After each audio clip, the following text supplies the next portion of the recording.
so much together. We've been through life and death. The reason I say it is because she was with me when I flatlined and died 3 times in one day and came back to life. Yeah, it's a story. It's a real story.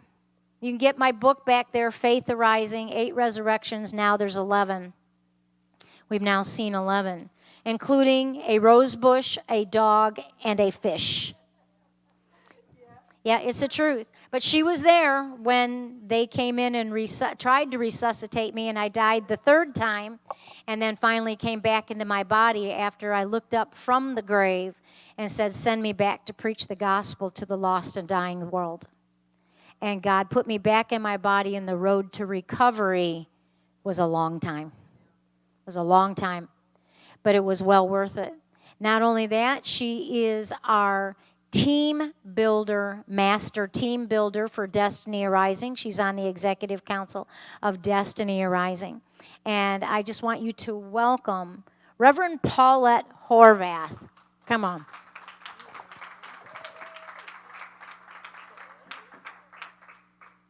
Thank you, my friend.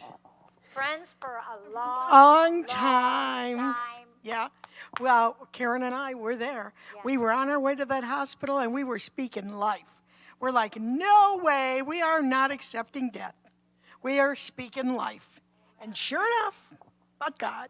They went out in the hallway. Yes. And they started praying for help.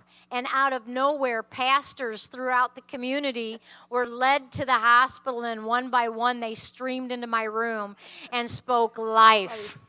And here I am today, yes, because of this lady and Karen. and God. Jesus. Yeah, and Jesus. Well, I just enjoy joy. Oh, my gosh. You are so awesome. And I love that jive, man. That is after my own heart. Like, sing the song. So, my name is Paulette Horvath, and it's my pleasure to speak at Destiny Arising, and it's so much fun. But I got to tell you, I wasn't always a team builder, but, I went through Bible school after the call of God in my life, and we had great favor, and God reparented me, and I taught in the Bible school 13 years, and then God sent me to this other church. And I'm like, what? I don't want to leave my home. I don't want to leave this school. And in this other church, they didn't like women. And I said, God, are you kidding me? There? Why would you put me there? Women can't even touch the basket, let alone teach or preach. Oh, my God, what's going to happen? And he said, I'm sending you there because you're going to teach and make a difference. I'm like, oh, really? So anyway, I got there, and I began to develop relationship with people that are lifetime friends. I mean, we're talking in the 1980s. Lifetime friends that we developed. Those relationships and the ministry we started, Watering Hole, came out of that dark, dark place, the place that had no light and no fire. And so, as it was, there was never a woman preacher, and there was never a woman teacher in their school of ministry. And so the guy who ran the school of ministry, which actually I was teaching 13 years in a Bible school, the guy who ran the school of ministry suddenly just got up and left. And I had friends said to me, Paulette, give him your resume. I'm like, really? And I knew what God had told me. So okay. So I gave him my resume. And unbeknownst to them, only God, well, we'd like you to run our Bible school. And we'd like you to teach. Of course, I don't just teach regular. I just use life examples. And I'm going to push you to grow and to transform, and not to be your old man, but to live out of your new man. And you know what? I had the biggest school class. It was awesome until one day they said, who do you think you are? Who do you think you are that you could be a pastor or a woman or a teacher? We got to put you back in your place. And so they called me before the elder board. And they said, don't you know women can't do that? I said, well, no, I don't know that because God didn't look at my anatomy when he called me. He looked at my heart. And so they said, well, you prove to us. Well, I took a verse that they usually use to discredit women, and I wrote a paper. Woman, you can lead. And I wrote this paper, and they actually asked me to do it. And I presented it to the elder boards. And of course, it wasn't favorable. They were sitting there reading it and squirming all the way. And he said, are you telling me my Bible is not saying the truth? I said, oh no, I'm telling you the translators didn't translate it correctly because it could mean something else. And so, no, I got the left foot of fellowship there, but I met all the people that I do ministry with now. That's where our watering hole was born. And so that was an awesome thing. I have copies of that paper out in the back. The large one is $10. This one is $5. If you have ever known someone who said a woman can't do that, you know what? This is the paper you want to get. So, yep. That's okay. You can do that. I can flex and flow. I want to tell you something, why this is so important for you to have this paper. This was her thesis. This paper saved my son a lifetime of misery. I put him into private school, not knowing that the private school did not believe women could do anything. A boy went up to him and said, I'm going to pick a fight with you and pound you to the ground because your mother's a pastor. My son picked him up and locked him in a locker. I didn't think that was very nice. The dean came up to my son and said to my son, you cannot touch anyone in this school. And he turned to the dean and he said, you cannot touch God's anointed. And he was in a Christian school. And so they pulled him into the dean's office and they said, what makes you think that your mother can preach? And he said, if you've ever seen anybody raised from the dead, the man said no. He said, well, she has. He said, have you won souls to Jesus Christ? He said, no. And he said, maybe I need to right now. He said, do not touch my mother. Then Paulette had written this paper. He took it to the school, gave it to the dean. The dean came back the next day and apologized for his behavior and was transformed from this paper and told the boy who picked on him the first time, don't mess with him, his mother's anointed. Get this paper. Whoever wants it, it does a giveaway.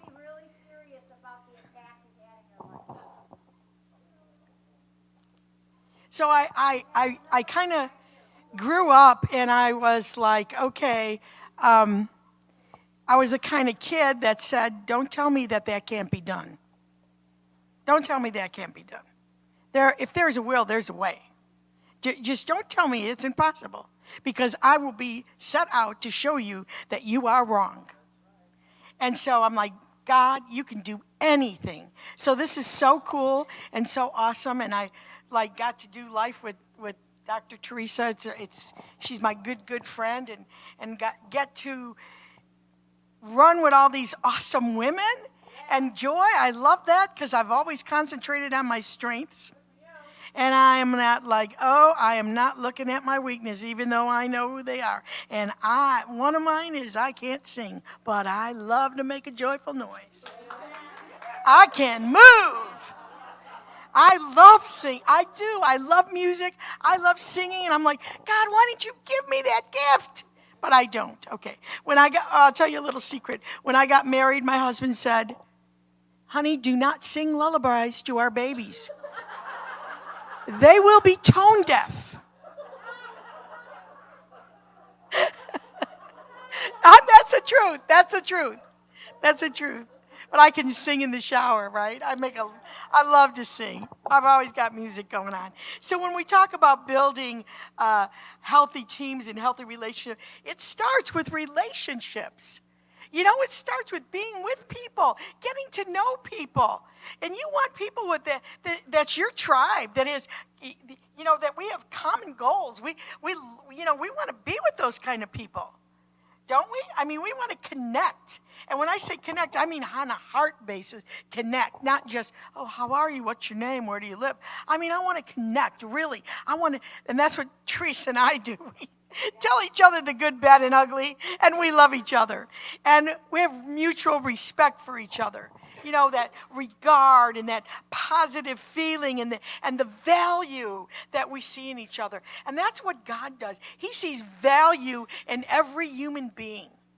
Okay? And when you're looking for relationships and you're looking to start building a team, whether you've got one, whether you're going to have one, or whether you're building it, you want people that respect and admire one another, that regard them, that have this positive feeling and this value, to realize the value that each person brings to the table. That's so important.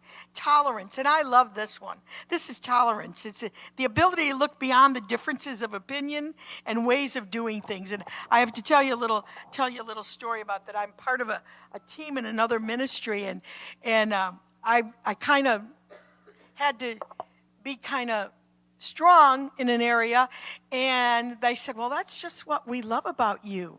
You can just look over that. I said, yeah, because I have tolerance. And I don't mean tolerance to the point where you just tolerate someone. You know, I mean just the ability to see, okay, we're different. Okay, we have different opinions. And we're going to do things differently, but that's okay. So it's not the tolerance where you think, well, I just tolerate them. And, you know, you give them the cold shoulder. I'm not talking about that. I'm talking about really saying, it's okay. You can do something different. You know, I remember this. My dad, when I was a young girl, he was teaching me how to cut the grass. And I said, okay, Dad, I'll cut the grass. And I started cutting the grass. He goes, no, you're not doing it right. I said, Dad, you do it your way, and I do it my way. And so I realized that everyone does things differently. And when you have a team or when you delegate authority to someone to do it, you've got to let them do it their way. You know, even with a little guidance, because they're not going to do it like you do it. And if you're a team leader, you got to realize that they're not going to do it like I'm going to do it. You know, and let me tell you, I worked on a team when I pastored. That was one of my job assignments, was to build all their teams, to build their altar team, to build their prophetic team, to build their inner healing team, you know, to build the team for the school, Supernatural. And I had to tell you, I'd sit there. And, you know, I just wanted to do it. I just wanted to get up and do it. But I realized in building a team, you have to let that person be who they are so that they can do it the way they know how to do it.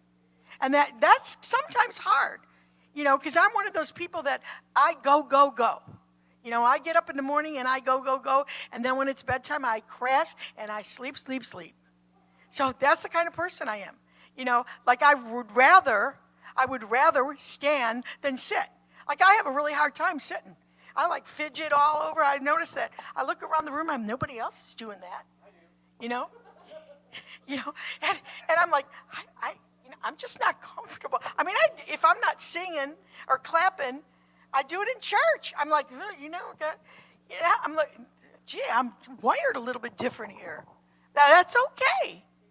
That's okay. And so we want to build those skills of communication so someone successfully understands, you know, what we're saying.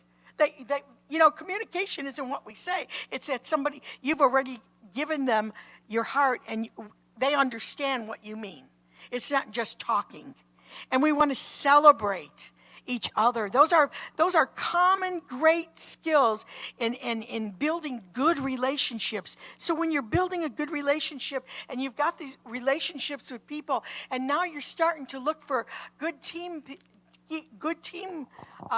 players, you want to choose team. And this is not me. I'm taking this out of out of another book.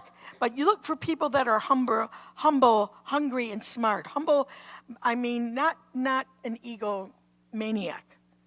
Like, it's all about me. No, it's not. Someone, and I'm not talking about, oh, I'm a worm. I'm not talking about that. Chris Valentin says, and I'm sure that he took this from someone else, but he said, humility is not thinking less of yourself. It's thinking of yourself less. So it's not saying I'm a worm. It's just that you're not the first thing on your mind all the time. So that's good. So you want to look for people that are hungry. Those are people that are self-motivated, diligent.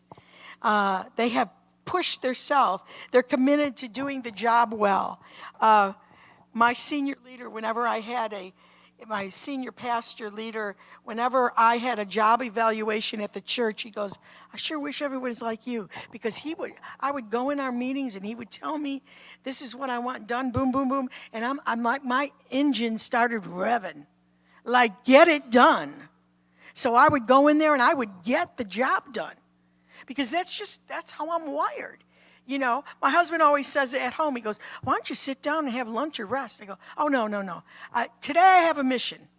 And I'm going to get it done, and then I'm going to sit down, and then I'm going to rest. Because that's just how I'm wired. And so we want people that are self-motivated. We don't always want people we have to kick in the pants and say, come on, where is it? And when we know someone great, we know, even if they procrastinate, that they're going to get the job done at the end. So we don't fret over that kind of stuff, right? So we see that. And then we want people that are smart. And we're not talking about intelligence. We're talking about EQ, an awareness, a self-management, awareness of others and their relationship. It's how you see yourself, knowing yourself, and then how you see others. Well, Joy talked about knowing yourself, knowing your strengths, knowing your weaknesses. And those are really good traits, to be able to know that about yourself, to be able to know how my words are going to affect Joy, how my words are going to affect Becky, how my words are going to affect the group. It's so good to be able to know that, to be aware of that, so you can connect with people. You can say, you know what? I connected with that person today. I really heard their heart, and they heard my heart. So that's an awesome thing. So you want those kind of team members. And then when you're building a team, you begin to build. One of the things that's essential is trust. You must have trust. And I'm not talking a general trust.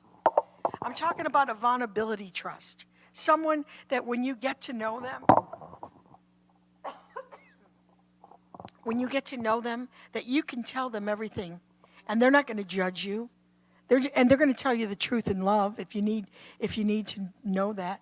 But you know what? That is the ground for building a good team, is this vulnerability trust. That we can trust people. That we can trust those that we minister with, we work with, we team build with. That we can be who we are and know that we're accepted. And that's so important. It's not the kind of trust that says, well, I can go out to lunch with Joy, and when I go to the bathroom, she's not going to steal my wallet. I'm not talking about that kind of trust. I'm talking about the kind of trust that I could say, Joy, I just love it when you sing. I just love it. And I've not been on the ball. I had a really bad summer this year. I haven't done everything that I wanted to do or was even asked to do. I didn't get to come to the summit last year because I broke my shoulder. But God, look at him. Look at God. You're going to go, oh, it's 100%. So, of course, when the doctor said, well, I don't even know why I go to this GP, but he said, well, you're never going to be normal.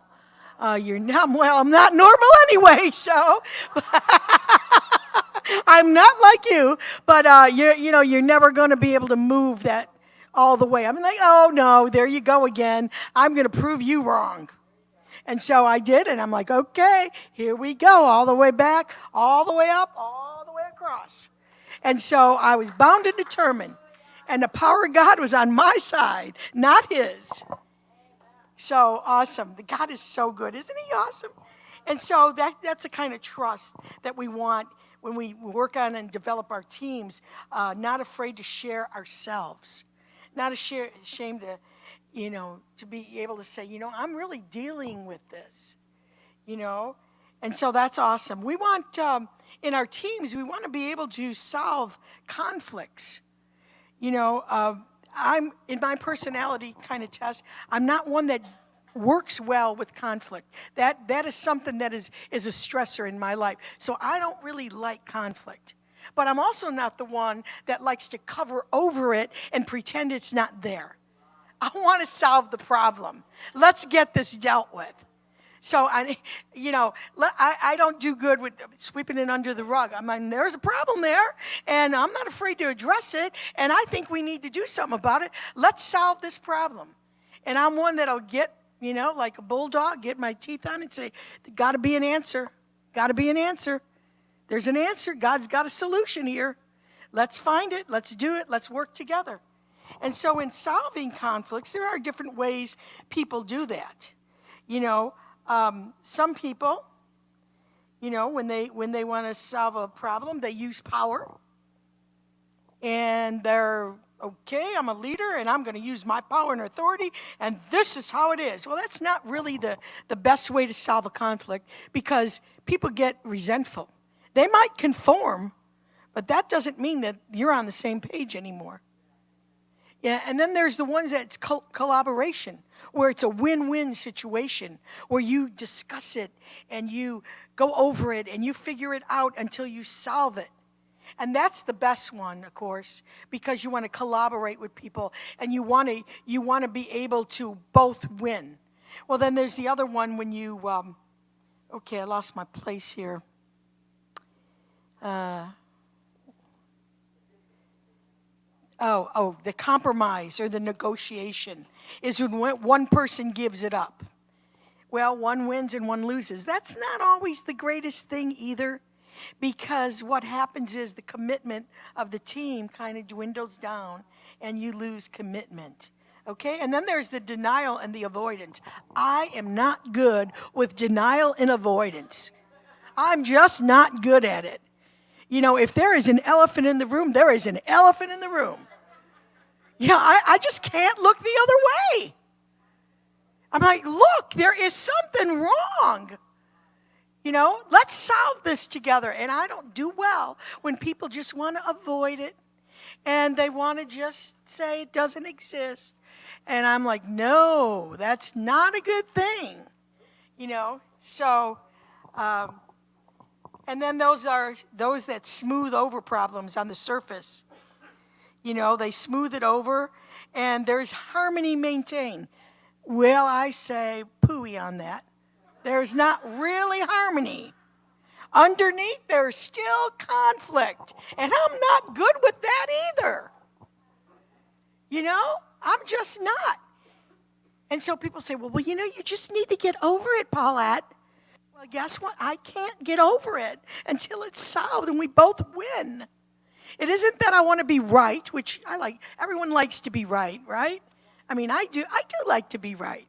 But I really mostly want both people to win, because there's a joy in doing things together. There's a joy in building a team. There's a joy in using everybody's gifts and seeing it flow. And it's exciting to me. It's really exciting to me. Okay, and so what we want to do when we are expressing ourselves to solve this problem or whatever conflict, we want to express our views without aggression. And sometimes I have to go, whoa, girl, whoa, girl, calm down there. You're a little bit too passionate about this. Let's not, so I can relate to the anger that passion kind of brings from what Joy said. Let's describe the situation. Let's express our feelings and specifically say what we want done. And then practice active listening, just listening to the other person. You know what? I used to not, when I first became a Christian, I used to talk all the time. And the Lord had one day took me to Proverbs, and he said, in the multiple words, there is sin. And I'm like, ooh, I need to be quiet, and I need to listen. And so you know what? I have become, by the grace of God, a very good listener. And I actually enjoy it because I really joyfully want to hear what people have to say. And a good team also has commitment. They're dedicated to the cause. Destiny Arising is a great cause. I mean, you all need to join. You really, really do. You will be challenged. You will get great things out of it. And I have to say that I'm not a techie person because I will wreck it. I need help. She's helping. Dr. Teresa's helping me. We spent hours on the phone, and she got me another Facebook page, which I haven't added anything but a picture to. I'm like, I have to confess, I don't like this stuff. There we go. Hire it done. Yeah, I know. I need help because I'm like, oh. And I have to say, when I look at my...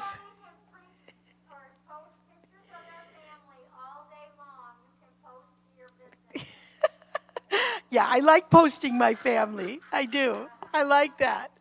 So awesome. Accountability. There needs to be accountability, and good, positive feedback is good. I love that. And then we need to be able to measure our results. What effect did our team have? What was the effort, What was measurable? And, I have to say that a lot of times, one of the good things in dealing with conflict is you deal with it early. Don't let it fester. It's just like if you stub your toe or you get a cut, and you ignore it, guess what? It gets infected. And it hurts a whole lot more. So deal with it early.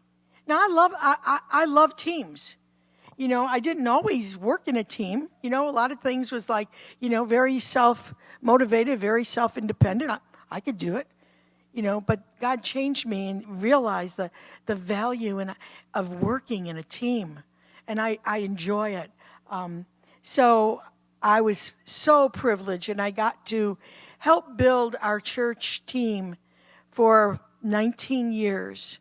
And a couple of the books that I talked about was the 5 dysfunctions of a team, because the first team that our senior leader pastor handed over to me was the inner healing and the deliverance team.